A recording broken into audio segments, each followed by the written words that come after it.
Welcome to the broadcast. This is yours truly, Apostle V.W. Jones Sr. right here on what we know as to be the Proceeding Word. Pardon me, Bible Book Club. I really messed that up, didn't I? We're going to get it together, I promise you. So listen, we got much to talk about, a little bit to discuss, and hoping that you will join us in this opportunity to read the word of Yahweh, who is our Elohim. We're sending invitations down to everybody in the atmosphere so that you guys can get a microphone if you're on Clubhouse. If you're coming in on the live streams for YouTube and or for Facebook, our media there, we want you to know that we are there for you. We're hoping that you will, in fact, hit in like sign and make your comment and subscribe. Those of you on Clubhouse, make it your business, if you don't mind, just to hit like. And we're hoping that you will accept the microphones that we will send to you to come on up and speak on the platform. Always a pleasure to be with you all. Looking forward to great things as we share the word of Elohim. All right, let's pray. Father, we come before you in the precious name of Yeshua HaMashiach. There is literally none like you in all the earth. We bless you, exalt you, and magnify your name because of who you are. Asking now that you be with us, you be in us, you be toward us for your name's sake and for your praise. There is literally no place we'd rather be than with you and in you this day. So for your glory and for your honor, we ask you, share with us your plan, show us your word. As you open it up to us, we will listen to it, show us and we'll be able to see, teach us and we'll be able to be we will learn, speak to us and we will hear. And these are the things we're asking of you in the precious and in the mighty name of Yeshua HaMashiach. I allow you to commandeer this vessel, that is VWJ. I want none of me involved in anything that's going on with you other than a listening ear and a student ready to be taught by you, the master of all things. Commandeer my vessel, use it as you will for the benefit of this particular course today. In the name of Yeshua HaMashiach, your blood, we plead on our lives. Amen.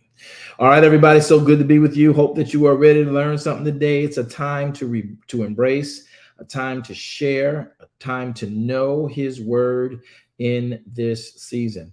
All right, so good to have you with us, Alfred Martinez. Good to see my brother. Shalom Aleichem to you. Linda Marshall, good to have you with us. Dr. Rosenberg, good to be with you.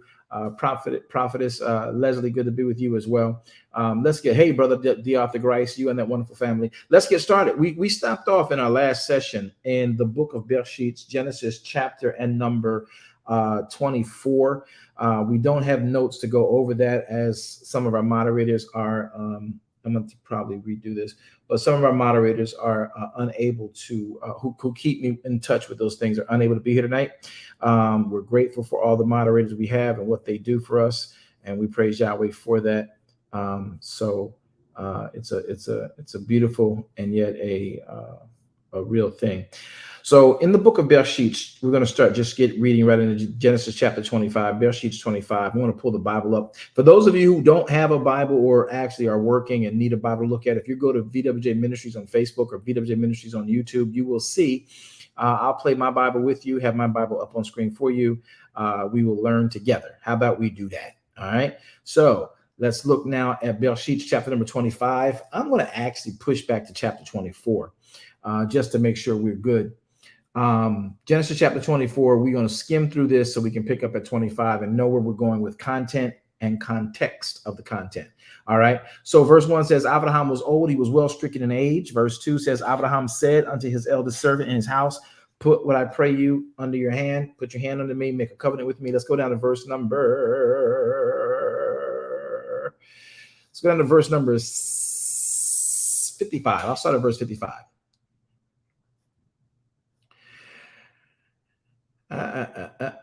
58. And they called Rebekah and said unto her, wilt thou go with this man? Abraham sent his servant to get Yitzhak a wife, and the man found Rebekah. Verse 58 says, she said, I will go with this man. Verse 59, they sent away Rebekah, their sister, and her nurse. Rebekah had a servant. She had a nurse. Abraham's servant and his men, they sent them away. Verse 60, they blessed Rebekah. They said unto her, thou art our sister, be thou the mother of thousands of millions, and let thy seed possess the gate of those which hate them. And Rebekah arose and her damsels, and they rode upon camels and followed the man. And the servant took Rebekah and went his way. Yitzhak came from the way of the well called Lear, and he dwelt in the country, south country. And Yitzhak went out to meditate in the field at the eventide. And he lifted up his eyes and saw, and behold, the camels were coming. And Rebekah lifted up her eyes, and when she saw Yitzhak, she lighted off the camel she had, and said unto the servant, yo, hey, psst, psst. What man is that's walking in the field over there to meet us, bro? I'm sorry, that's the BWJ translation. Y'all okay with that? I'm gonna do it just for a minute. Yeah, it's okay. See, if y'all reading with me, I hope y'all catch that. It should be funny. She was like, look, she said in verse 64. So Rebekah lighted up her eyes, and when she saw Yitzhak, she lighted off her camel. Verse 65 says, for she said unto the servant that brought her there, yo, who that dude? Who that over there? Who that walking up here? Yeah, she was lusting a little bit. Yes, she was. So she said, who's that man that's walking in the field to meet us? And the servant said, it is my master. That's who you came here for. And then she took a veil and covered herself. Now, see how them women do? They funny. They're like, yo, I want to meet him. And then we get there, they're going to play coy and cover. She didn't have her face covered when she lit off that camel. Then he told her who she was, and now she's going to put a veil on her face like she playing hard to get. Get back on that camel, woman. Listen. I thought that was funny. Y'all didn't think that was funny? Nobody thought that was funny? Yeah, nobody? Okay, I'm having too much fun. It's pretty funny. Yes, all right. Congratulations, Gigi! Woo! All right, listen, verse 68 says, 65 says, she asked the servant, what man is that walketh in the field to meet us? And the servant said, it is my master. Therefore she took a veil and she covered herself. Verse 66, the servant told Yitzhak all things that had been done. And Yitzhak brought her into his mother Sarai's tent, who y'all know she's dead, and took Rebekah, and she became his wife. And so just we're very clear what that means. He took Rebekah. It is also akin to the word new, K-N-E-W. That word took is the word lachach, meaning he carried her away, he fetched her, he mingled with her. Y'all get it? Okay, I think y'all got it. He took her and she became his wife, and he loved her. And Yitzhak was comforted after his mother's death. So y'all realize that those two got married before he loved her.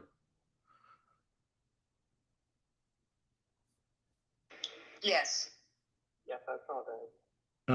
They got met. So so what's love got to do with it? What's love but a second-hand emotion? That was pretty good Tina Turner impersonating, wasn't it? Okay, that was pretty good. Y'all ain't gonna like it if you don't want to. But as you see here, All right. they were not in love when they married.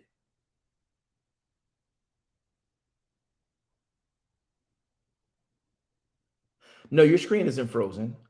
I'm pausing for effect. Y'all been taught you marry for love. No, Elohim is love. You married to accomplish your assignment in the earth. Y'all do know that. Can I break this down? Do y'all mind if I break down what happened here in this passage? I need permission. I need more people to give me permission than just a few that I got right now saying, please do. Y'all want to break down on this? Can I show y'all a reveal of what's happening in modern day with this whole thing, how this looks to you in modern day? Anybody else?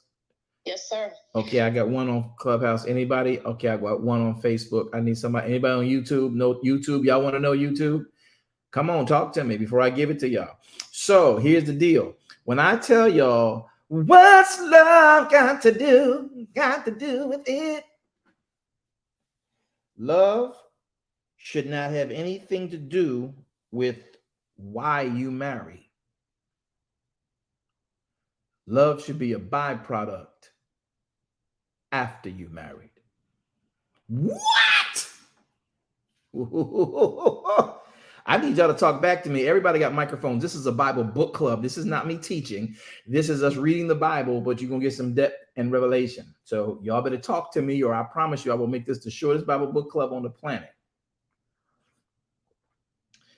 You don't marry for love. That's right. Alfred Martinez said, hold up, what? You don't marry. I think that it is the marrying for love and us not knowing what love is what's made divorce and relationships literally almost untenable in a lot of instances. You shouldn't marry for love. I'm in love.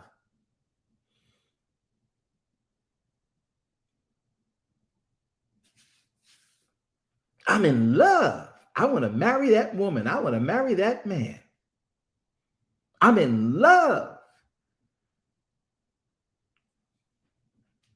Y'all should have never got married for love, because love hurt.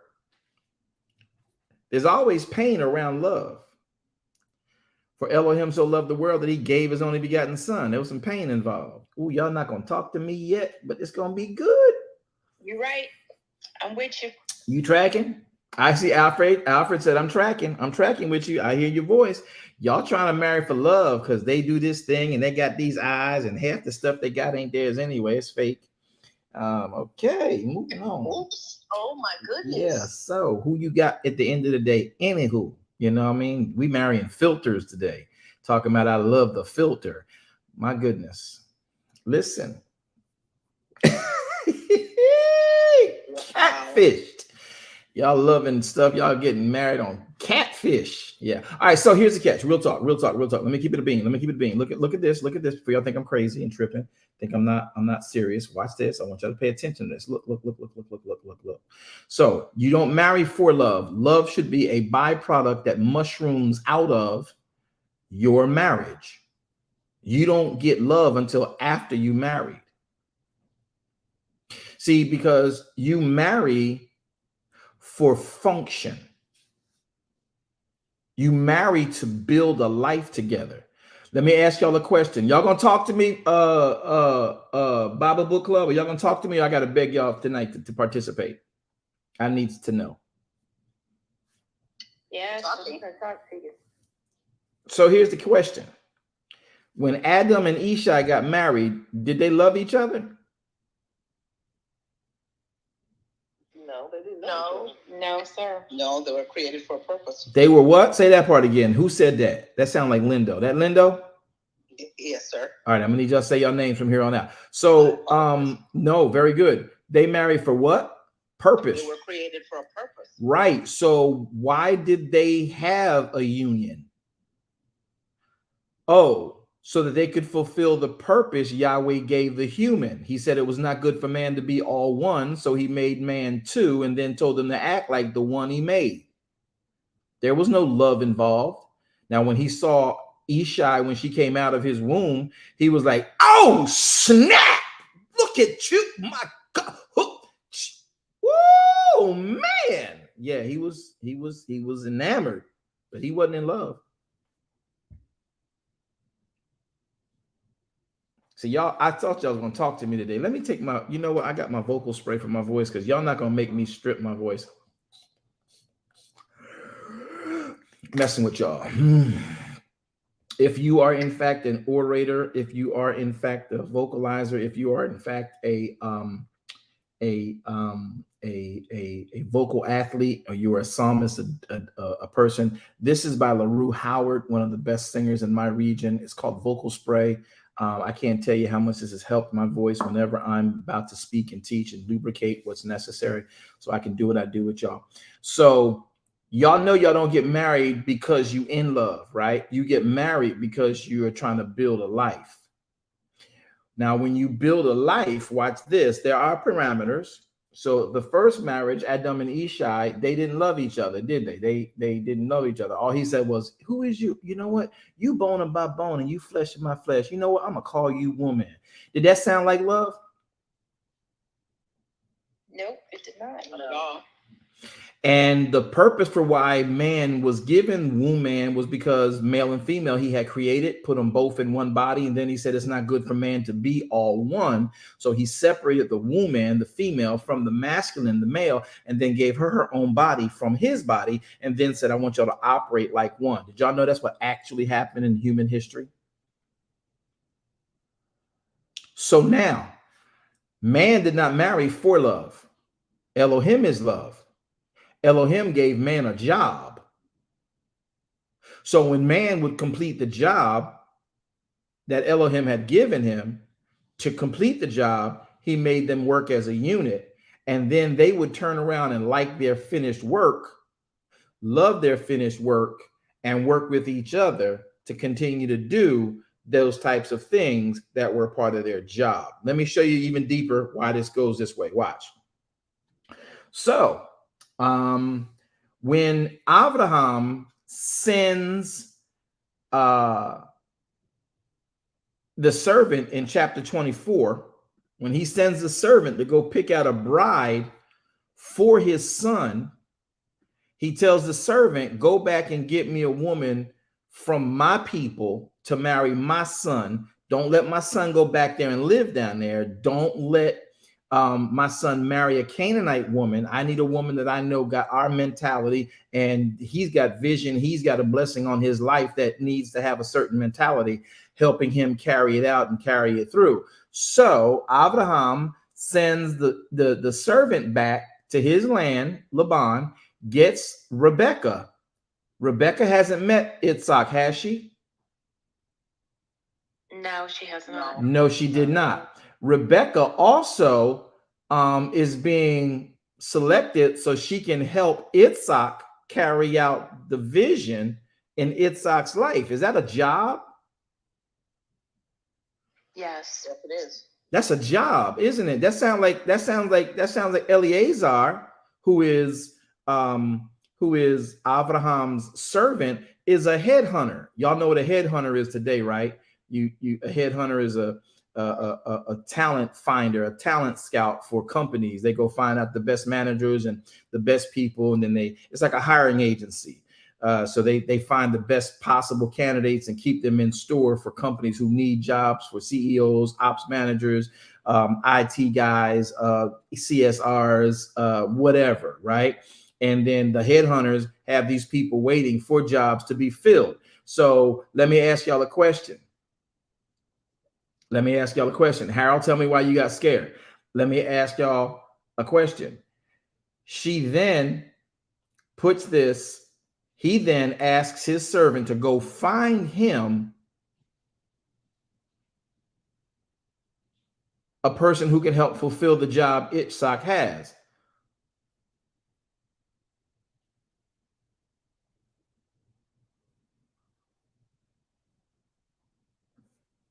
Love had nothing to do with it. He went to find a woman who had a certain skill set.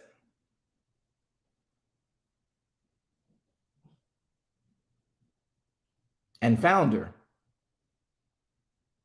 And she was obliged to come back because that was custom. And now they come back. Keisha, Harold, you got to tell me why we scared you. Okay, tell me why. I want to know. And so she comes back. She's coming back to fulfill a job. What's love got to do? So every marriage you know in the Bible, listen closely. Every marriage you know in the Bible, the marriages that we talk about matriarchally and patriarchally of our faith, Yitzhak gets married without having there's no love there. Now he ends up loving her. Watch this. His son, Jacob, goes back to that same land because mom sent him, and he runs into Raquel. When he sees how Raquel is working, bossing around 3 shepherds for her dad Laban, He like, yo, this is a boss chick. I need somebody like this to help me finish and bring out my fulfillment of my vision and purpose in the earth. He didn't love her at first sight. He loved what she did. He loved how these men did not move to feed those sheep until she got there. You'll read that later on in Genesis. But right now, you need to understand that when she, in fact, lighted off of her horse, there was no love. They didn't know each other. They didn't go on no dates. They wasn't on TikTok. They wasn't on no Zoom call. They wasn't talking and chatting it up. Y'all asked me the question, what's love got to do with it? What's love got to do with it? Oh, just one of y'all want to answer that question? Just one of y'all? Okay. So now, does that mean love does not develop? Does that mean love does not become the bond? What makes the bond happen and what makes love happen is the fact that they both agree to do a particular thing and they both become committed to that. And then they make that build happen. They look at the build once it's done. They're like, yo, we did pretty good here. This is pretty fire. You know what? I only want to build with you. What's the next thing we're going to build? How do we extend this? How do we enhance this? We need more service. We need more workers. We need to have some children so they can carry on this work that we're doing. I know y'all never heard that concept about marriage, but you're going to learn today. No marriage of patriarchal value ever was founded on love. It was found by love. Who is Yahweh? Oh, you're talking twice out your mouth now. Now you're talking two different kind of ways. No. Adam did not love Ishai, but they were there to do that work together. They ended up loving each other, and we don't even know the whole story behind them. They just had a whole bunch of children because they had one job to do. Y'all know that Adam and Ishai had a job to do. They had to replenish the earth. That's all I'm gonna put out there. I'm gonna leave it right there. Then they were supposed to till the ground, right? So later on, the hundreds and hundreds of thousands of years later, you now got the issue where Yitzhak is being told by Abraham, you need a wife because what I just put on your head, the blessing I just put on you is Yahweh's plan for the earth. And you need a woman of proper mentality and character to carry this task out. So he sent a servant to go to a land to bring back a woman to do that. She took a job and came back. There was no love. You can say, well, she took the job of marriage, but she got married without love, didn't she? He got married without love, didn't he? But as they got to do things and build things and work things and see things, love is what became a product of that.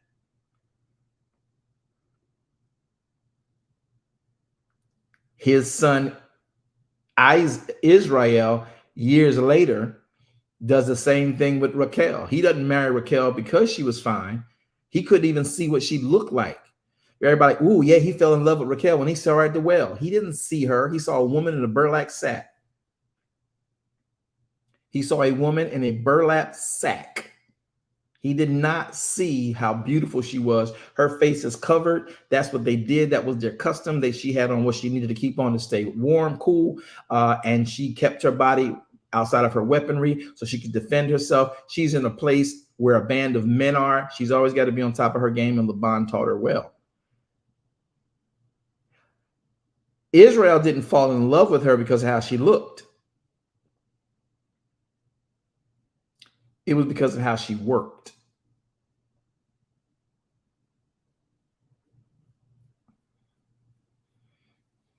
This is why I do premarital counseling.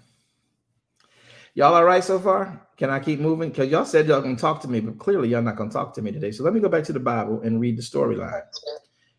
No, don't try to talk to me now. This is good. So verse number 6, we're in, I'm going to put the Bible on the screen again, guys. We're in Genesis chapter and number 24. I'm finishing verse 68, and then we're going to go to chapter 25. So I'm finishing chapter 24, verse 60. I'm going to start at 65, and then we're going to finish it, go to chapter 25. For she had said, what man is that walks in the field to meet us? The servant had said, it's my master. Therefore, she took a veil. She covered herself. The servant told Yitzhak all the things that had been done, right? And then Yitzhak brought her into his mother's tent. I don't know if that was a job interview. I'm just joking. I'm just joking. I'm just joking. And then he ended up taking Rebecca, and she became his wife. Nobody caught that. And he loved her. Isaac was comforted after his mother's death. All right, let's go to chapter 25. Guys, I'm just having fun. Don't throw me away. Don't throw me away. You're good. All right, cool. Chapter 25, verse 1, Genesis. Then again, Abraham took a wife. Remember, Sarai is dead. Abraham took another wife, and her name was Keturah. Now, most people don't even know that Abraham had other sons. They just thought he had Isaac and Ishmael and Isaac. That's all they thought Abraham had. Abraham had these other sons. So look at this one more time. Verse 1. And again, Abraham took a wife because Sarai died. He buried Sarai. He took another wife. Her name was Keturah. Verse 2. She bare him son, Zimran, another son, Jokshan, another son, Medan, another son, Midian, another son, Ishbak, another son, Shua. And then the son Jokshan begat a son named Sheba and Dedan. And then the sons of Dedan were Ashurim and Leshumim and Lemum. And the sons of Midian were Ephah, and Hanok and Abid and Eldah. All these were the children of Keturah. And Abraham gave all that he had to who?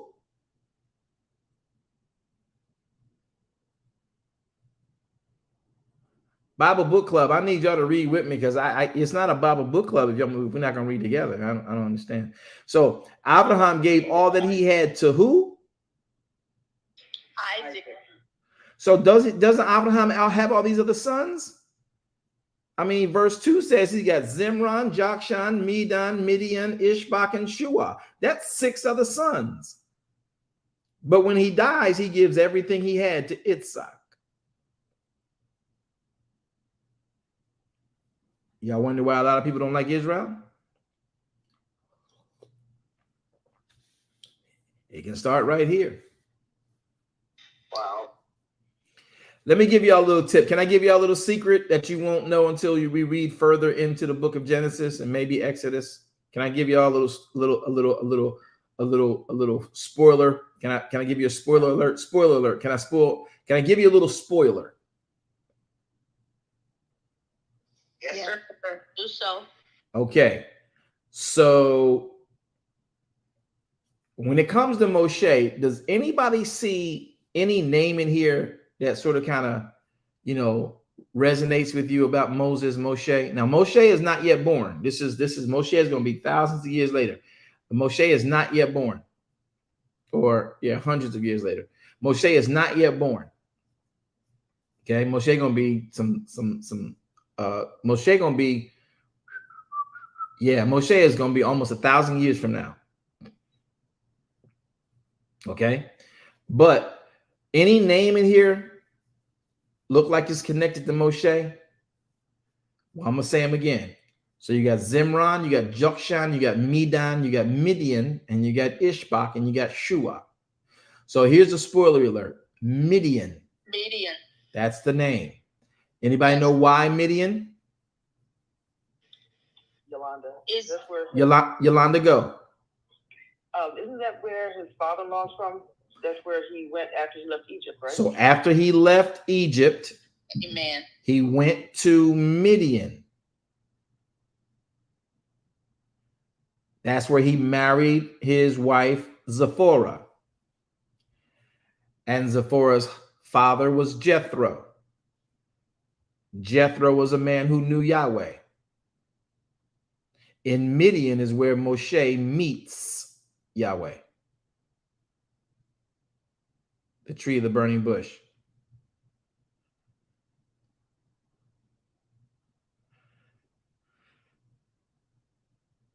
So the family of Abraham is all over in the land. So where Moshe was being kept was with family that was another nation that he didn't even really know. See, when Yahweh's getting ready to do something, he sets you up in advance and you don't need to know all the playing partners. You just know that everything has already been set up for you.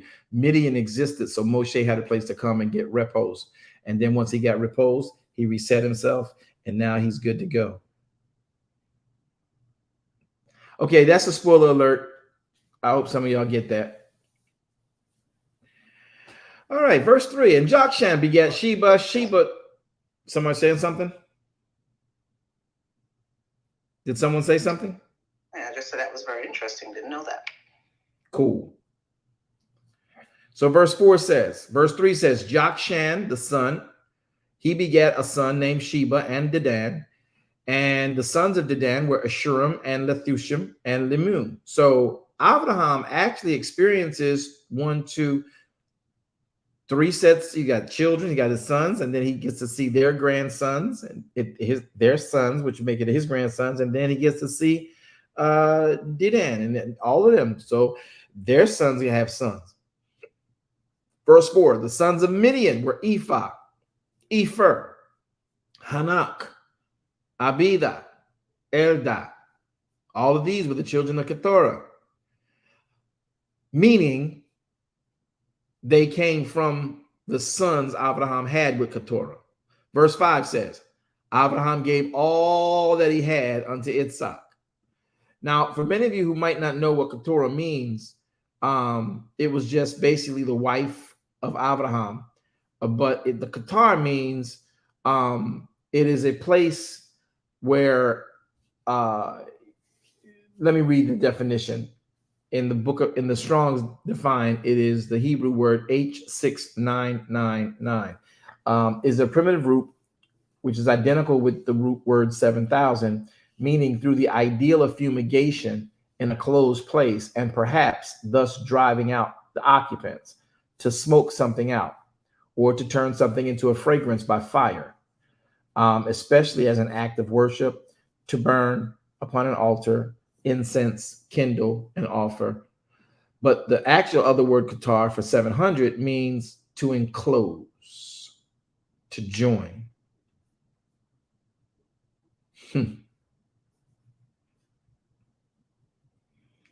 1,000, 2, 1,000, 3, 1,000, 4, 1,000. Okay, so verse number 5 says, and Abraham gave all that he had unto Isaac, in spite of all them children he had. But unto the sons of the concubines, which Abraham had, Abraham gave gifts. And then he sent them away from Isaac, his son, while he yet lived eastward unto the east country.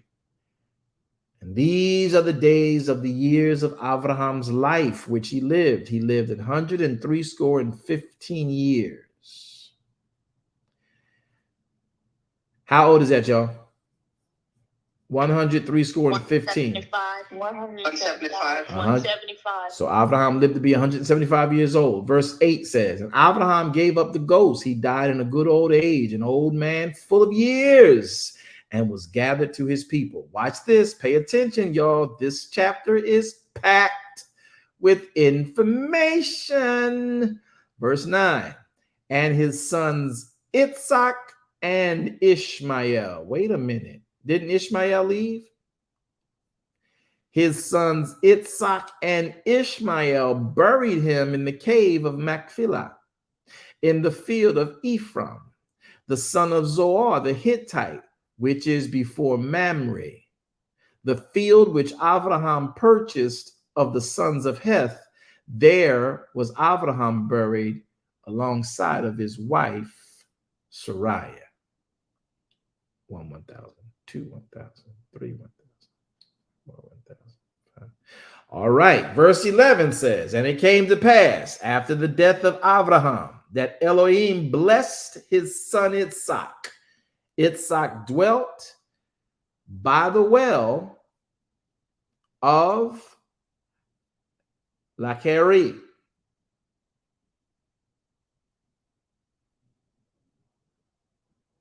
Now, these are the generations of Ishmael, Abraham's sons. whom Hagar the Egyptian, Sarai's handmaid, bare unto Abraham. These are the names of the sons of Ishmael by their names according to their generations. The firstborn of Ishmael was Nebaioth, and Kedar, and Adbeel, and Midsam, and Mishma, and Duma, and Massa, and Hadar, and Tema, and Jetor, and Nephesh, and Kedema. These are the sons of Ishmael, and these are their names by their towns and by their castles. 12 princesses according to their nations. These are the years of the life of Ishmael, 137 years. He gave up the ghost and died and was gathered unto his people. And they dwelt from Havilah to Shur. That is before Egypt. That is before Egypt. That is before Egypt, as thou goest toward Assyria. And he died in the presence of all of his brethren. His brothers. Yeah, so I was just going to ask.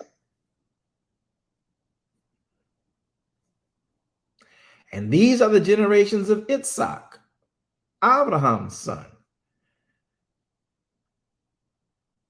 Now, does anybody find anything in the previous verses we read about the lineage and the lifeline of Abraham?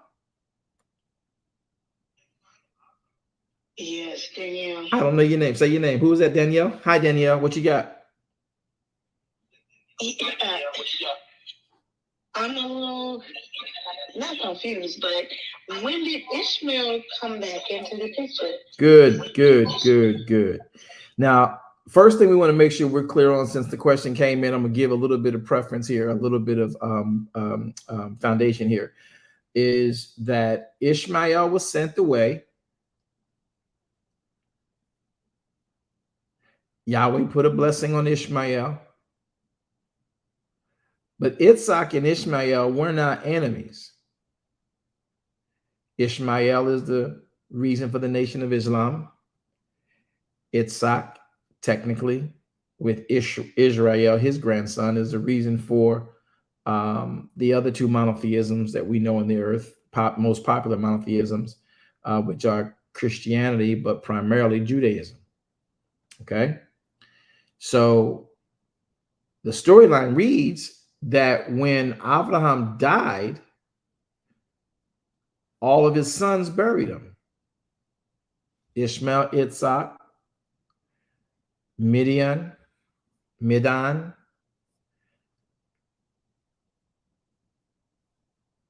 Zor, Shua, Ishbak, Zimran, Jokshan, all of them came back to bury their dad.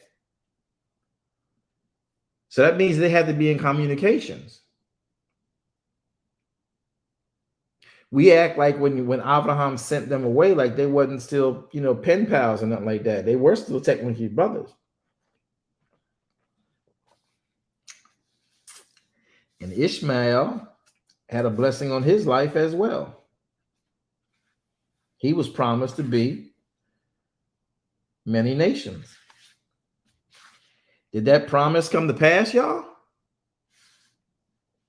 Yes, it did. Ooh, wow. Oh my, that part. So now, as the question is, Danielle, when did he come back into the picture? He never really left the picture. He just left the area. He did leave on to go on, and Yahweh kept him and blessed him. And by the time Abraham died, Abraham remarried before he died. And there's communications there. All of the brothers still communicated. And if you notice that Abraham gave everything he had. He got 8 sons. Everything he had, he gave to Itzhak. He gave gifts to everybody else.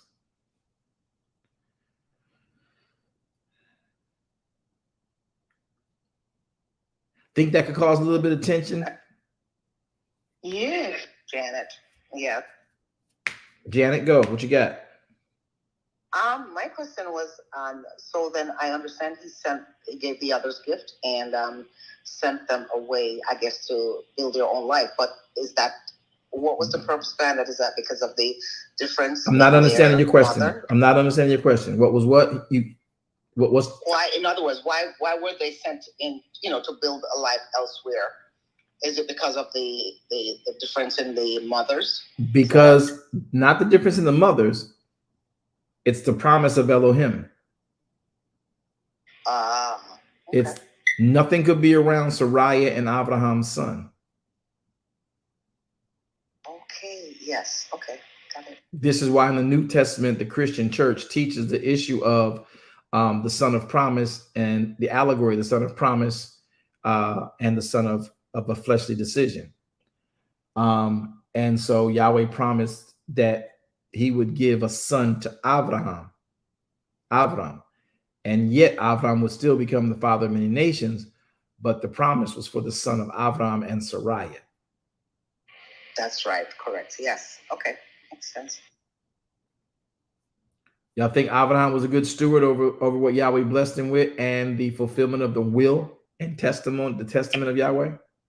Oh, yes, absolutely. Yes. Yes. Did anybody else have a thought or a question? Say your name, please. Yolanda. Yolanda, hey. I have a question about verse 9. I always thought that it was just Isaac and Ishmael who buried him. I don't see where the other brothers are there. And his verse 8 reads, then Abraham gave up the ghost, died of good old age, old man full of years, and was gathered to his people. Oh. And his sons Isaac and Ishmael buried him there in the cave, in the field. So whether it's just Ishmael and Isaac who oversaw the system, he was gathered to his people. Okay. So Keturah and those are his people. It's still amazing to me that Ishmael and Isaac buried their daddy. The thing is, Ishmael knew where they buried mom. That was going to be my next thought. And if you go back to when Abraham bought this field,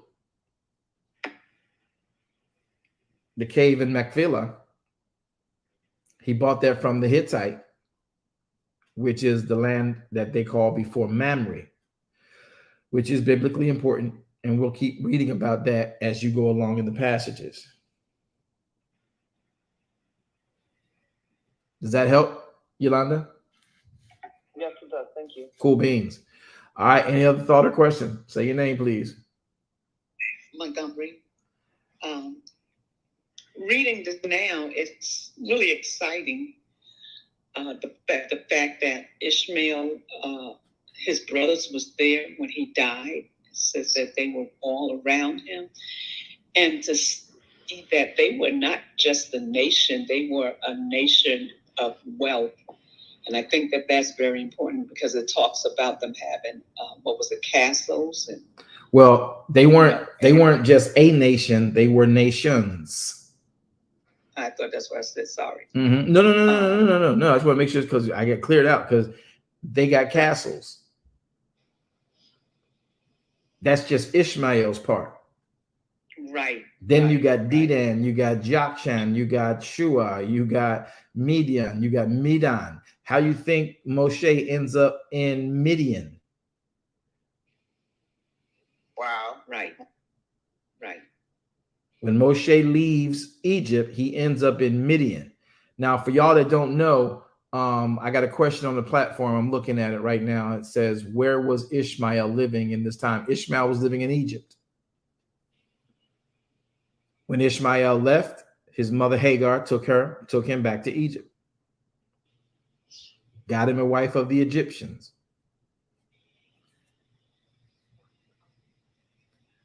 So here's the question, y'all. Who was Moshe dealing with in Egypt? Who were the Egyptians? Y'all don't want to talk to me today. That was Ishmael's wife? Ishmael's family? Oh.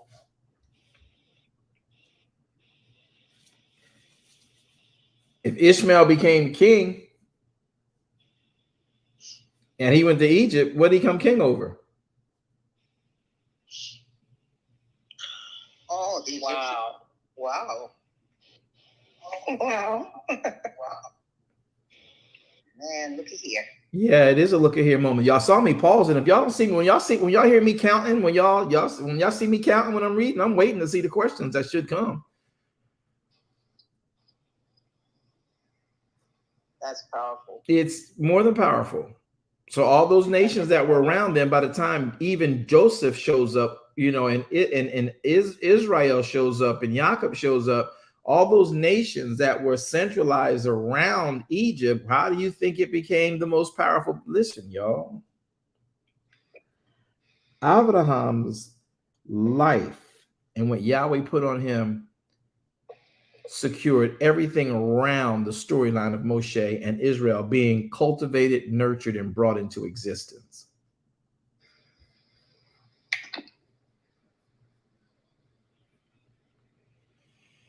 One 1,000, two 1,000, three 1,000, four 1,000, five 1,000. Okay, let me just keep reading. I guess I should just keep on reading here.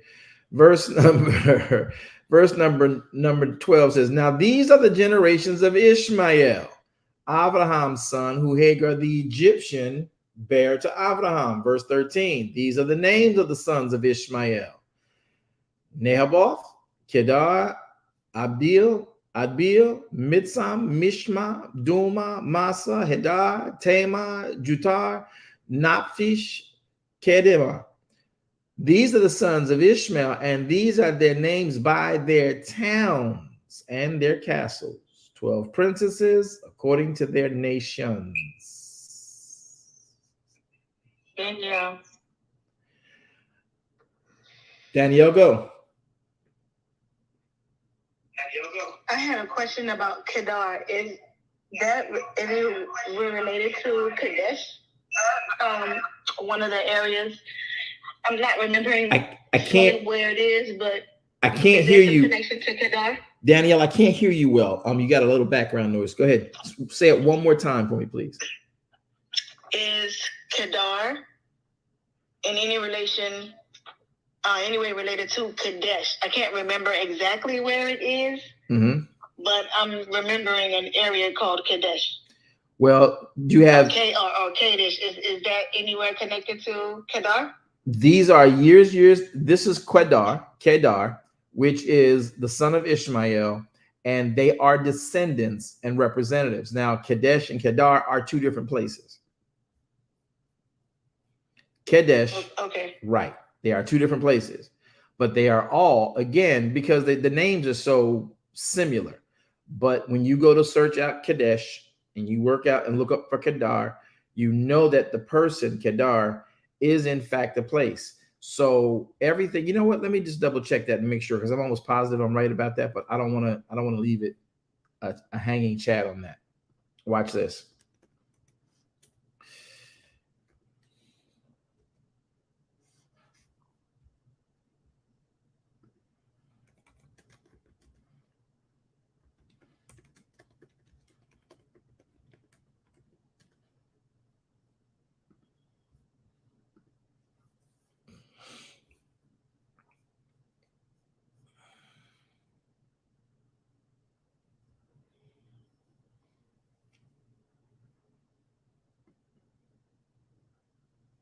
This is Montgomery. I do have a question about. Yeah, no, Kadesh is Kades. Kedar is Kedar. The two are different. Okay. No, good question. That's what we want to do. All right, who's next? Montgomery, go. I don't know. I have a bad connection. We're not even really at 20 yet, but was looking at it, and is it like it's starting over, where it's talking about Isaac and having a wife, taking the wife at 40 years old. Now, here his brother has passed on, so we know that at this time he wasn't 40. So they're just going into his lineage, or how about we get down there first, and then we'll ask that question from there. Let's get down there first. All right, so I'll pick up in 17, and then when we get past that point, you please bring that question up because it'll be confusing. All right, Yolanda, is this about the verses we're on right now, or is it ahead? Well, actually, it's going back to verse 6. Okay. The concubines. Why are Hagar and Keturah referred to as concubines? Well, Keturah he did take as a wife, but Sarai was his wife. Hagar became his wife as well. But she was technically a concubine. She was a servant of Sarai. Keturah, well, she too was a wife after the fact. Whether or not he had other concubines, we really don't know, but we do realize that these are the sons that he had. So the sons of the concubines, which would, for us, most of us within Christendom believe it is dealing with Keturah and Hagar. Okay. Make sense? Very good question, though. It'll open up more later on, too. I'm trying not to let all the cats out the bag, but y'all not talking. Y'all trying to make me do it. All right.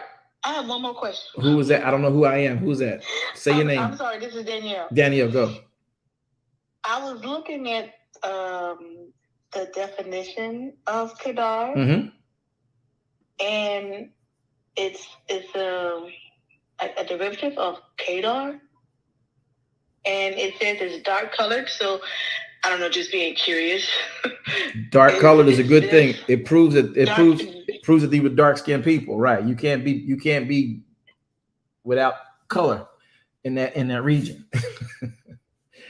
And if you I was thinking about more dark because it said something about black, so I was thinking a little bit darker, like maybe where the African Americans. Oh, all of these people are well, not African Americans, but there's no place in Egypt where their skin is not dark. There is no light. There is no, at this juncture, there is no, everyone is melanated. Gotcha. Everyone is melanated. There's a reason for the Mongoloid and the Caucasoid. There are reasons for that, and that is a part of regions. That is a part of leaving the area, which is, Africa is the cradle of life, and all of this is there at that place. But there are reasons for the lighter skinned later, but everybody there is in that region of color. There is nothing without color there, and all of the descriptions in the Bible depict that. The Europeans did what they did with the Bible, and they gave us what they gave us, but the facts are that's what it is. There's no place in Kedar near Egypt. There's no place in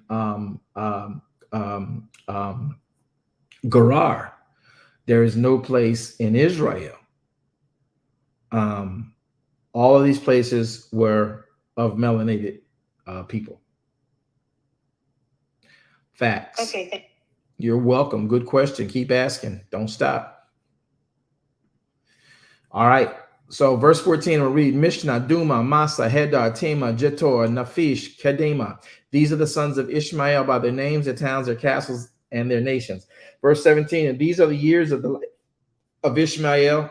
He was 137 years, and he gave up the ghost and died, and he was gathered together unto his people, and they dwelt in Havilah unto Shur. That is before Egypt, and thou goest towards, and as thou goes towards Assyria. And he died in the presence of all of his brothers.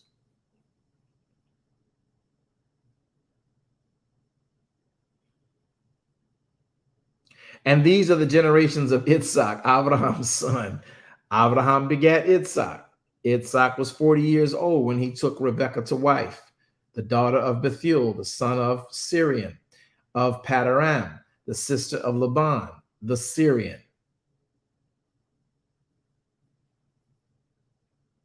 Itzhak entreated Yahweh for his wife because she was barren, and Yahweh was entreated of him, and Rebekah took his wife and conceived. All right, I'm in verse 20. Prophet Montgomery, what you add? I want to go back to 16, the end of 16. Now, is it 16 or 20? What is you talking about? All right, go. I'm listening. Come on. We're on time. It says 12 princes according to their nations. What does that actually mean, according to their nations? That they was assigned a certain place according to their nation. Is not no, each prince, as long as Ishmael is alive, they're the prince. He's the king.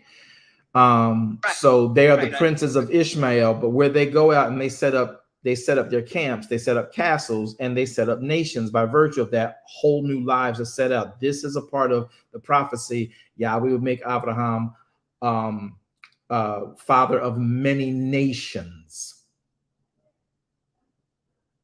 Yes. Now the nations may not have been as big as the nations you and I know today, but these are how nations began. Each of them took on their castles, set that place for them. And as they built out, they built their nation, they built their communities. And they were princesses because they were Ishmael's sons, but they were also their own noble and lordship in their regions. Right. So does that mean that some have bigger nations than yes. others? Yeah, it's possible. It's possible. Yeah, it's possible. They could have bigger nations, smaller nations, same size nations. No nation is the same size. So yeah, absolutely. Absolutely.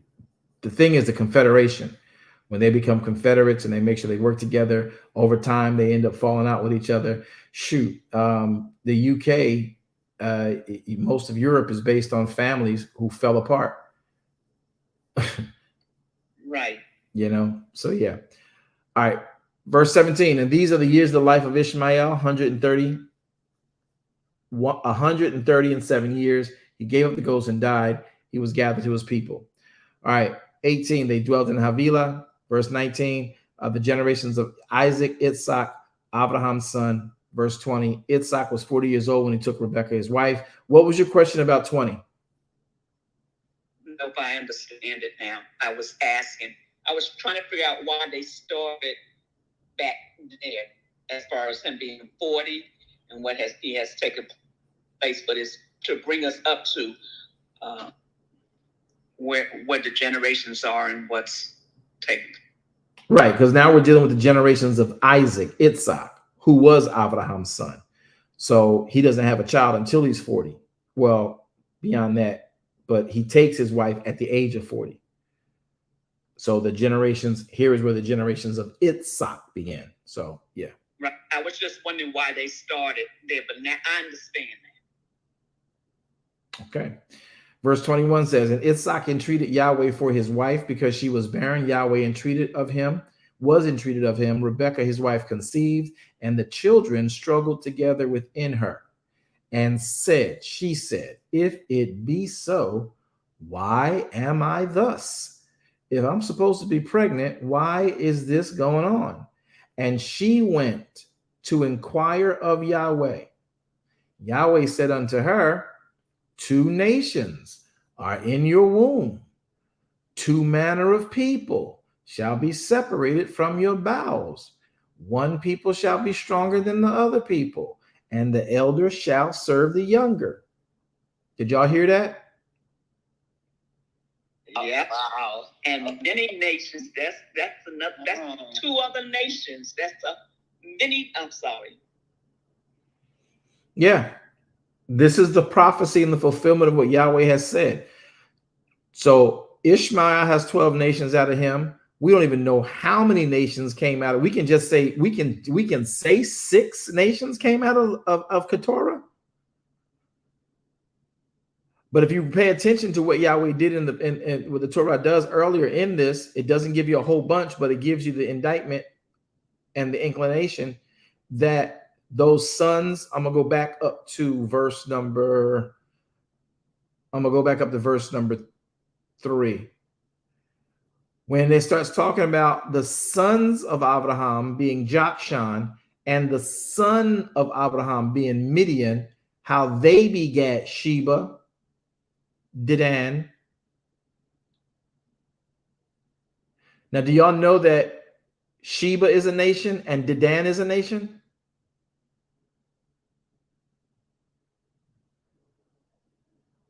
Yes, that's what I knew that, right? I didn't know Dan was. Yeah, Dedan is a nation and so is Sheba. Wait, what y'all think Queen of who was from? Who y'all think Solomon hooked up with? The Queen of who? Sheba. Sheba. And who does Sheba come from? Verse 3, look at it. Who does Sheba come from? Verse 3, look at it. Who does Sheba come from? Sheba. Jokshan. Jokshan. Who does Jokshan come from? Keturah. Abraham. Abraham. But Keturah too. But Abraham. So my point to y'all is Abraham begat Jokshan. Jokshan's a nation and Sheba is a nation and so is Dedan. But Jokshan is the dad of Sheba and Dedan. Abraham's the father of Jokshan. Then if you keep going down a little bit, you see Midian is a nation, but Ephah is a nation as well. So these mentions of the sons of Abraham and then the sons, certain grandsons of the sons of Abraham are mentions of nations. Whether they existed then and don't exist today, these were nations in the time. Yahweh kept his promise to Abraham and kept putting nations out of this man. Dedan is a nation. Sheba was a nation. Lemuel was a nation. Ephah, Hanak. All of these nations come from Abraham. So Israel was really fighting a lot of its own family. Yeah.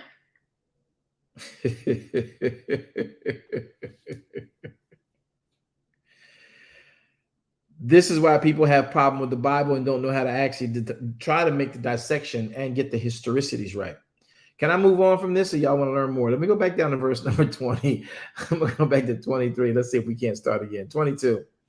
And the children struggled together within her. And she said, if I'm supposed to be pregnant, why am I feeling this way? And she went to inquire of Yahweh. And as she inquired of Yahweh, Yahweh said unto her, you got two nations inside your womb. Two different manners of people shall be separated from your bowels. And one people shall be stronger than the other people. And the elder shall serve the younger. So let me ask y'all a question. Does he say that the elder shall serve the younger? He does say that, right? Y'all read that in verse 23? It's on the screen. Yes, right. He said that. Okay. So is Itzhak here while she's talking to the father? It doesn't say that. Isaac's not here. It says she went to inquire. Verse 22, it says, and she went to inquire of Yahweh. And she's like, if I'm supposed to be pregnant, why do I feel like I'm about to die? Right? Verse 23 says, he told her, Yahweh told her. Verse 23, and Yahweh said unto her.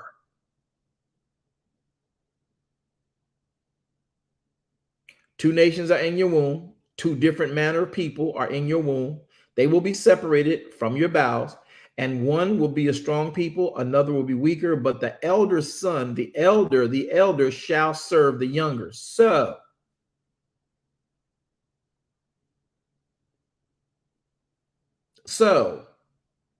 the elder shall serve the younger. So what makes twins elder and younger? Anybody know? Say your name, please. Janet. Janet, what makes the twins one elder and one younger? What determines that? It's normally the one that comes forth first. So time of birth. Yeah. Who leaves the womb first? Absolutely. Okay. So Yahweh is prophesying to her about what he knows is going to happen. Because if they was just a normal scenario, Esau was the first one that came out the womb.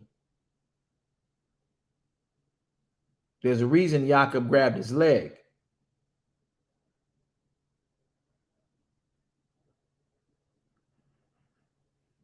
Verse 23, let's keep reading.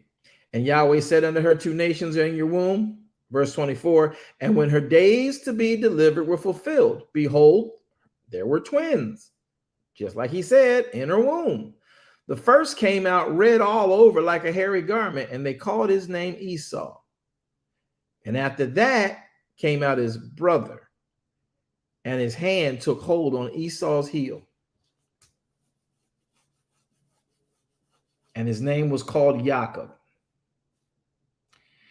Now, Isaac was 80 years old when she bare them. So he took his wife at 40. It was 60 by the time they were actually able to have children.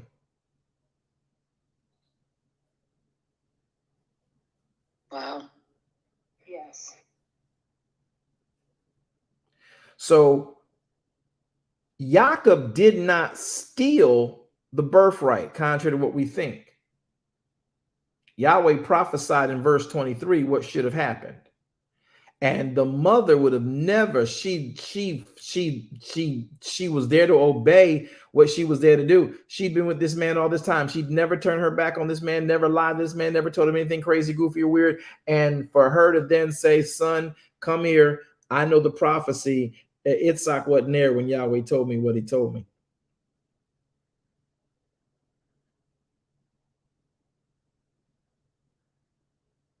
Let me keep reading. Let's see if it makes sense later on. Verse 24, when her days were delivered, were fulfilled, behold, there were twins in her womb. The first came out red all over like a hairy garment, and the other his name was called Esau. And after that came his brother out, and his hand took hold on Esau's heel, and his name was called Jacob. And Isaac was 80 years old when she bare them, and the boys grew. Esau was a cunning hunter, a man of the field. Jacob was a plain man, dwelling in tents. And Isaac loved Esau because he loved to eat the venison. But Rebekah loved Jacob.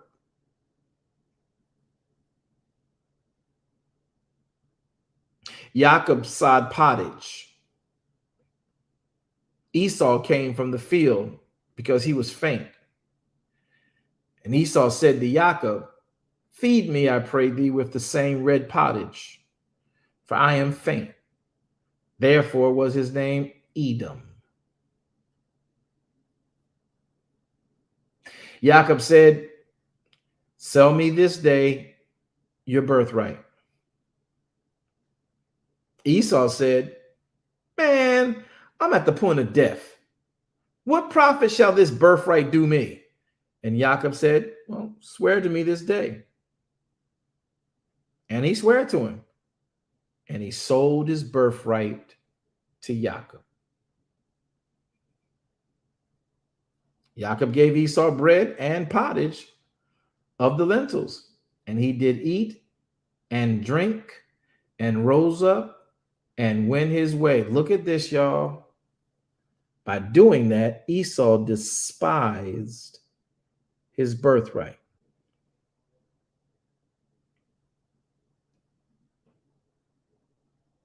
Now you know why Yahweh hated Esau. That birthright of the firstborn is serious. Are you guys in Pesach?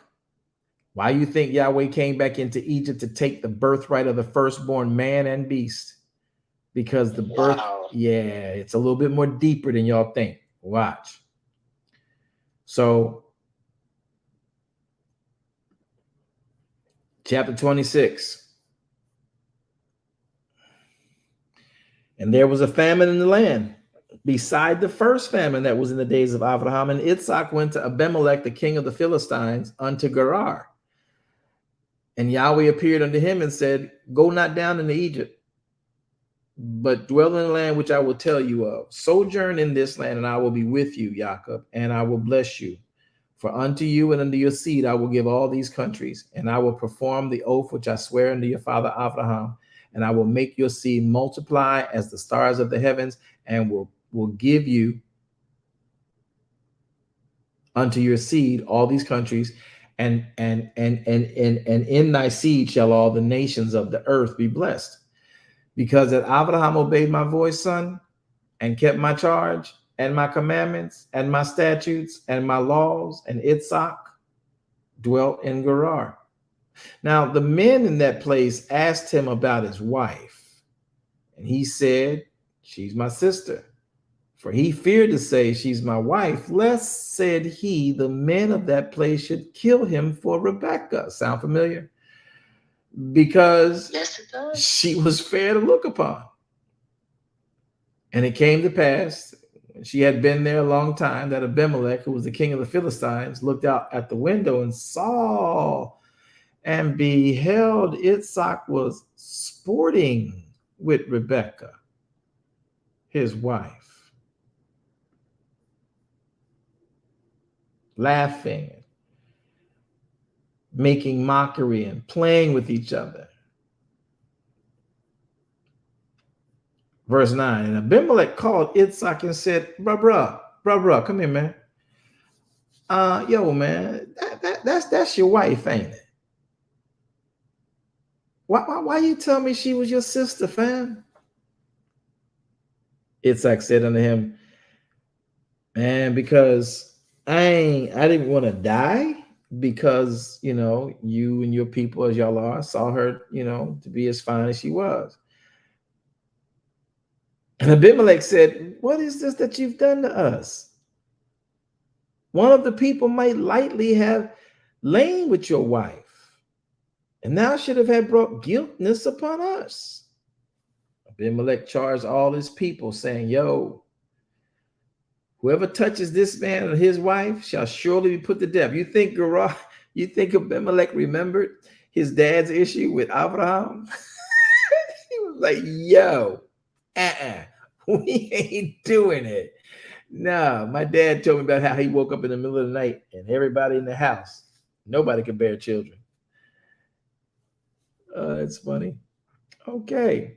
Then Isaac sowed in that land and received in the same year 100-fold, and Yahweh blessed him. And the man waxed great and went forward and grew until he became very great. Now, I could take this a couple more ways, but I think I heard a voice. Who? Someone said something. I was getting ready to ask you about who. This is Montgomery. All right, go. Wait a minute, back up there when you talking about he sowed seeds in that land, and so did his father. Right. Because he was, that was part of the bargaining process, that he would sow into them. So I thought that was kind of interesting, even though you see the same pattern of what place with his father. Yeah. What was customary was if you brought your cattle in your land and you were passing through sojourning, that you were obligated to sow what your cattle ate. So yes, that was customary. That's just the nature of the beast of sojourning. But more importantly than that, he actually sojourned there because Yahweh told him to. And in that region, while it was yet, this is the part that y'all got to understand. This is the heritage of Jacob. Somebody go to Isaiah 58. I'll go there. We'll all do it. We're in chapter 26. We're on verse 12. But let's go to Isaiah 58. 13 through 14. Now, if y'all keep Sabbath with me, y'all keep the Moedim with me, you know what this looks like and what this means. But pay attention. He says, verse 13, if you turn away your foot from Shabbat, from doing your pleasure on my holy day, and if you'll call the Shabbat a delight, call it holy of Yahweh, call it honorable, and will honor him, not doing your own ways, nor finding your own pleasures, nor speaking your own words. Verse 14, look at verse 14. Then shalt thou delight thyself in Yahweh, and I will cause you to ride upon the high places of the earth. I'm going to say it again. I'm going to say it again. I'm going to say it again. Then shalt thou delight thyself in Yahweh, and I will cause you to ride upon the high places of the earth and feed you with the heritage of Jacob, your father. For the mouth of Yahweh hath spoken it. Go back now with me to Genesis chapter 26. Verse 12.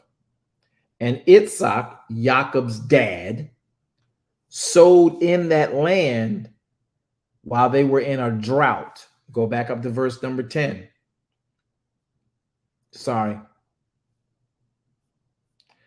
Let's go back up to verse number 3.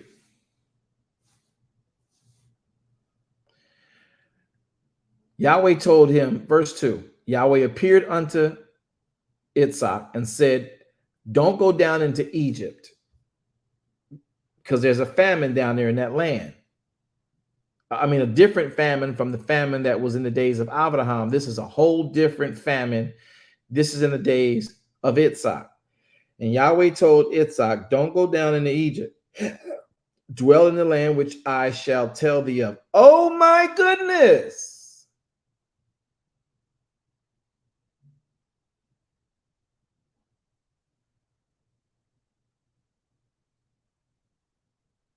Yes. I got it. I got it. What'd y'all get? Definitely. He sowed a seed. I got it. I clearly understand it now. Oh, okay. All right, cool, cool. Who was the other person that said I got it? Shalona. Go, Shalona. Well, I guess it's the pattern of Yahweh. He told them where to go. He told them to leave somewhere, and then he blesses them as a result. They obeyed it, and he blessed them. Great, good. That's right. When you obey him. But this is a part of the actual heritage of Jacob. Jacob's heritage comes from the actions you saw Abraham and Yitzhak go through as they traveled through the land. But why I said, oh my goodness, is this. Y'all pay attention. Yahweh told Yitzhak, do not go into Egypt. He told Moshe the same thing. Well, they didn't go into Egypt, right? And each time they went, it was a drought, right? Right. Amen. Okay, so each time it's a drought. Now watch this, and don't think I'm being subjective here. Please pay attention. Yahweh does not allow for them to go down into Egypt at any point when there is a drought, because the prophecies indicate that out of Egypt my servant would come, and Egypt had to be kept for the deliverer. So when they went into Egypt, that makes the story of the Torah reality. When did they go into Egypt?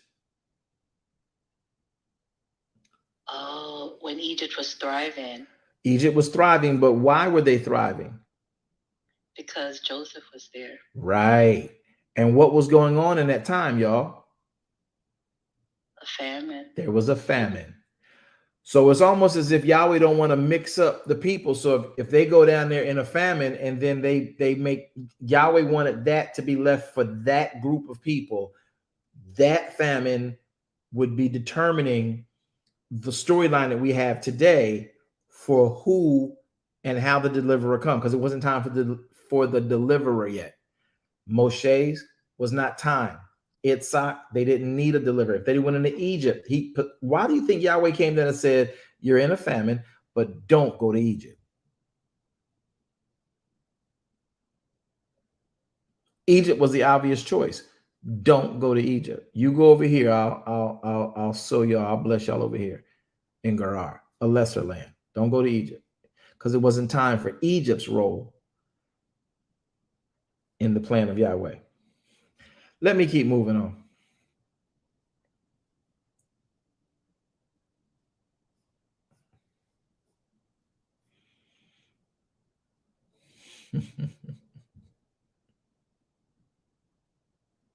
Because Abraham obeyed my voice and kept my charge and my commandments and my statutes and my laws, I want you to do this.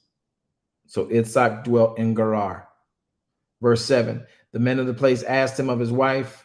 Verse 8, it came to pass when he'd been there a long time, Abimelech paid attention to how they were operating, saw them sporting. Verse 9, Abimelech called Yitzhak. Verse 10, Abimelech says, why have you done this to us? Verse 11. Abimelech charged all his people, don't touch her. Verse 12. Yitzhak sowed in that land while it was in drought. This is the heritage of Jacob. Yahweh put on Abraham the ability to find water, the ability to sow in a drought-driven land, and still cause 100-fold harvest for those he put his blessing on. How do you sow in a drought-stricken land and you get 100-fold harvest? In that same year, he sowed in the land where Yahweh told him to go, Pesach. Some of y'all are walking in an area where the banks are closing right now, and Yahweh is telling y'all to sow right now into this time, into this season. And even when the bank's closing up and everything is collapsing around for the new shift for the one world finances, Yahweh is telling you, sow now when I tell you to sow, and you will receive. All right, let me move on. So I'm going to have to stop this broadcast. Wow. I proclaim Pesach. There you go. So all you want to hear. Pesach. So the man waxed great and went forth and grew until he was very great. For he had possessions of flocks, possessions of herds, possessions of store, great store of servants, and the Philistines, they envied him. Because he the only one prospered in this daggone in his heart and this famine time. Why is he thriving? He's not even a part of us. Verse 15, for all the wells which his father's servants had digged in the days of Abraham his father, the Philistines stopped them up, and they filled them with earth.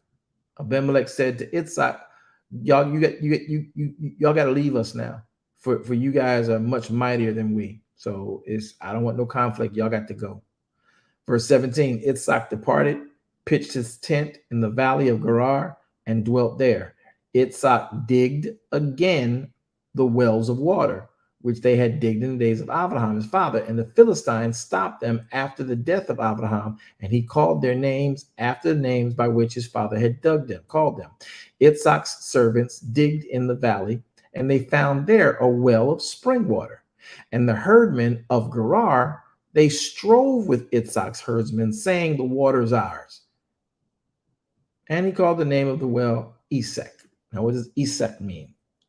It means strife, because they strove with them. Verse 21, they digged another well, and they strove for that also. He called that one Shitna. Okay? And so Sitna was the name of the well. Basically, same kind of scenario. It meant opposition. It meant accusation. Verse 22, he removed from there and then digged another well. This is the third well he done dug now. And they strove for that one. He called the name of that Rehoboth. And he said, for now Yahweh hath made room for us. Now, y'all got to understand this. This is in an area that we call Palestine. For now, Yahweh has made room for us, and we shall be fruitful in the land. And he went up. This is the heritage of Jacob. Do y'all see that? Every time you will find what makes life thrive, even though you get accused of it, even though somebody strives with you for it, Yahweh will still make room for you. Somebody say, I want the heritage of Jacob on my life. I want the heritage of Jacob on my life. I want the heritage of Jacob in my life. He went up from there, thence he went to Beersheba. And Yahweh appeared unto him in the same night and said, I am Yahweh, I am Elohim of Abraham your father. Fear not, for I am with you. I will baruch you.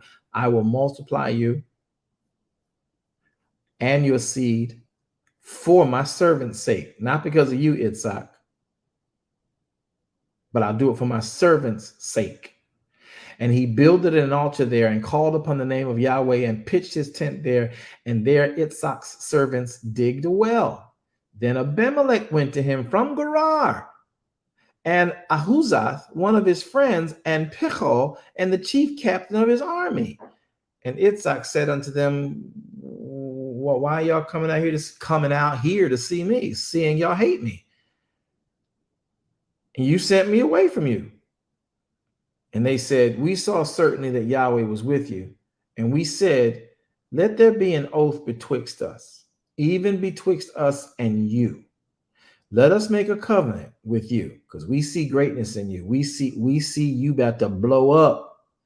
They said that you will not do us no hurt, as we have not touched you, and we have done unto you nothing but good, and we sent you away in peace. You are now blessed of Yahweh. And he made them a feast, and they did eat and drink. They rose up betimes in the morning and sware one to another, and Yitzhak sent them away, and they departed from him in peace. Came to pass the same day that Yitzhak's servants came and told him concerning the well which they had digged, and said unto him, we found water. And he called it Sheba. Therefore, the name of that city is Beersheba unto this day. And Esau was 40 years old when he took to wife Judith, the daughter of Beri the Hittite, Bashmath, the daughter of Elon the Hittite, which were a grief of mind unto Yitzhak and to Rebekah, because they were not to marry any of the women from the Hittites, the Canaanites. But Esau went into some polygamy and married those, and this was a problem for Yitzhak and Rebekah. It came to pass when Yitzhak was old, his eyes was dim. Now, that's a whole nother story. Maybe I should finish it, but no. We'll start on this later. We'll recap next week. All right, everybody, I hope you guys enjoyed yourselves. Remember, Esau caused a grief of mind to Yitzhak and Rebekah. Why? Because he married women outside of what Yahweh wanted them to do. And he was with those who were not nomadic. They were people who had stone houses, meaning their houses were stationary. They were to be nomadic. And they were told not to do that. And yet he did it, basically disobeying his parents. And they were hot with him about it. Some of y'all never knew that, but you just learned today. I'll open 27 up next week. We'll get started back on that again. All right. Okay.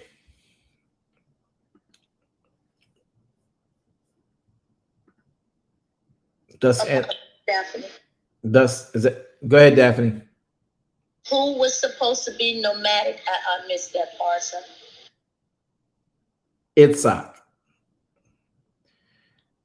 Yitzhak and his family were supposed to be nomadic, just like Father Abraham. Thank you. You're welcome.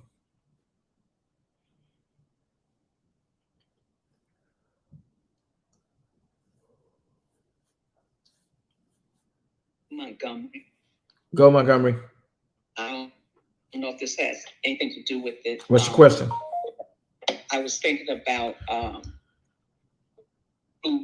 Naomi and her family and how they left Bethlehem because of the drought, and how when they left trying to find food and stuff, how she came back down.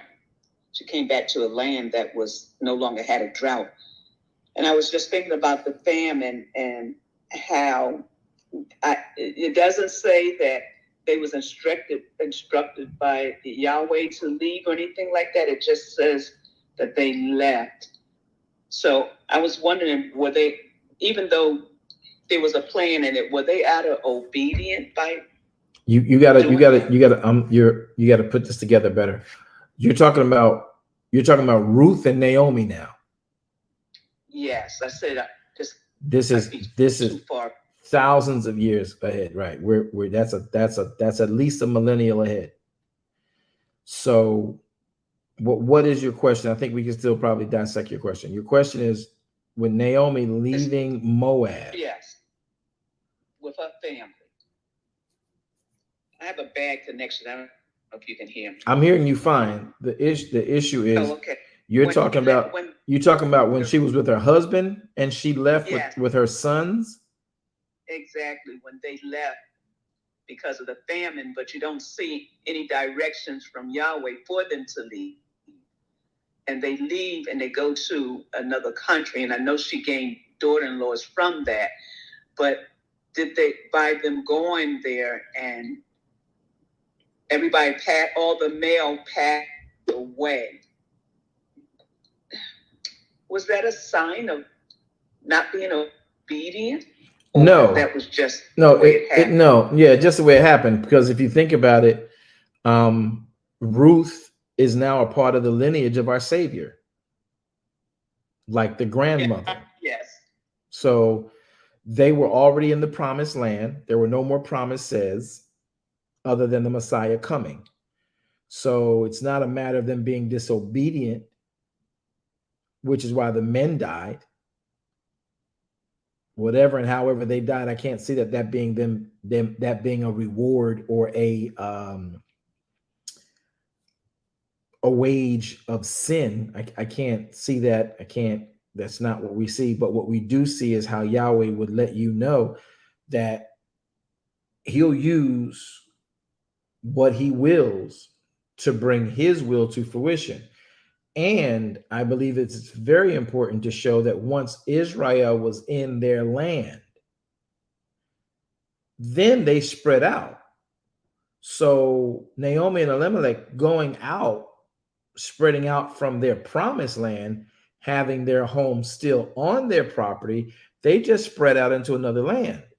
That wasn't a matter of disobedience. That was them spreading and going where they felt they could get the best for their merchants and their skill sets.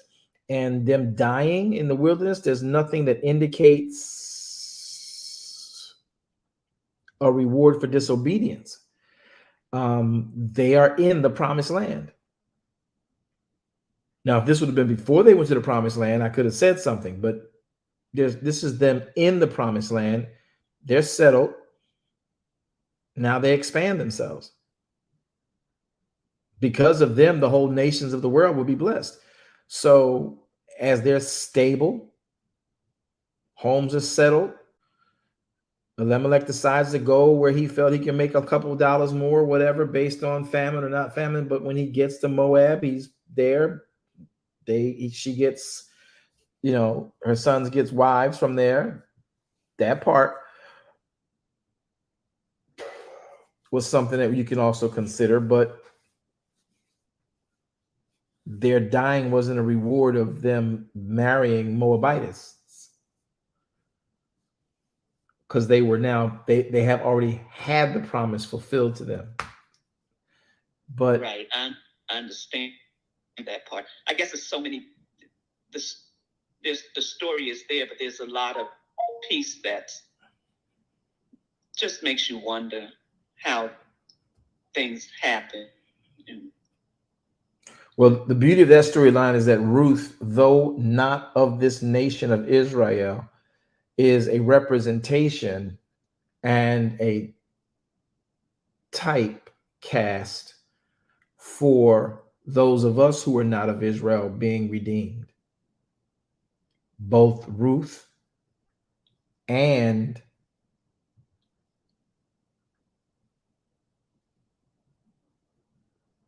Rehoboth.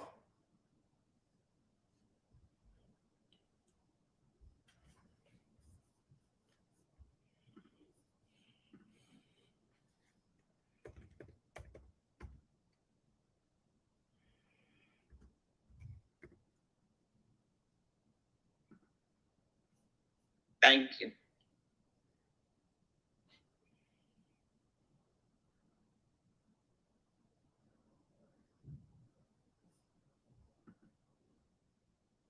I said Rehoboth. I meant Rahab. I'm like, that name don't sound right. So it was not Rehoboth. It was Rahab. Rahab, quote unquote, the harlot.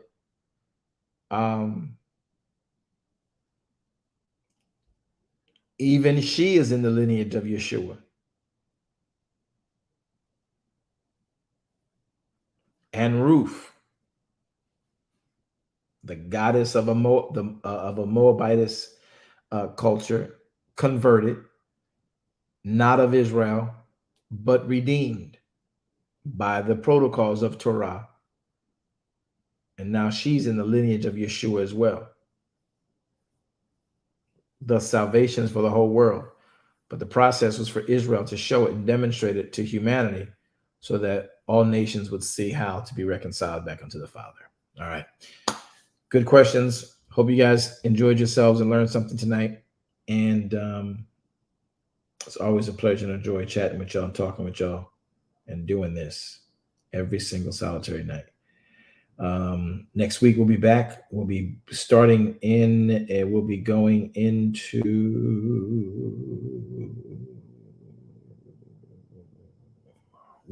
into chapter 26. Are we? Chapter 27 next week. We'll start at chapter 27. All right. Father, we thank you for the word we'll plan. We thank you for your word. We ask you that your words have been spoken in truth, and that the words of our mouths and the meditations of our hearts have been acceptable in your sight. Father, if there's anything that's been spoken in error or shared in error, we ask you to reveal it, then strike it from record and allow for truth to be uncovered, to replace it with that truth that is your intention. Bless these your people, I pray, with salvation as they desire to repent of their sins and come seeking you in all the rightness of who you are and why you are. This is our earnest prayer. In the mighty name of Yeshua HaMashiach, we all pray and we all say, Amen. All right, Zion, it's been a joy and a pleasure. Remember, tomorrow starts Shabbat. For many of you, some of you are about to step into it if you're not already asleep. And remember to give Yahweh the praise. And remember to be ready to get into that. Remember to understand what he wants of us, because it's very important to give him what he wants. I'm going to give Yahweh what he wants. Always give him what he wants. All right, everyone, it's been a joy and a pleasure. Hope to see you again. Tomorrow is Friday. Do I have preceding word tomorrow? Hope we'll see you on preceding word tomorrow. How about that? How about we do that? See you on preceding word tomorrow. Everybody have a great night. Let Yahweh keep you in all of his praise.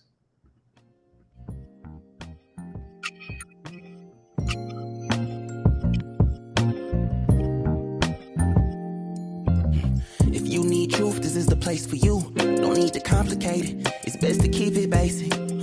Open the book, the word is self-approved. He's Alpha and Omega, the answer since the early ages. What you should do is learn about the greatest. Just so you know, our door is always open. Let's study together instead of debating. Share our differences. Let love heal all that's broken.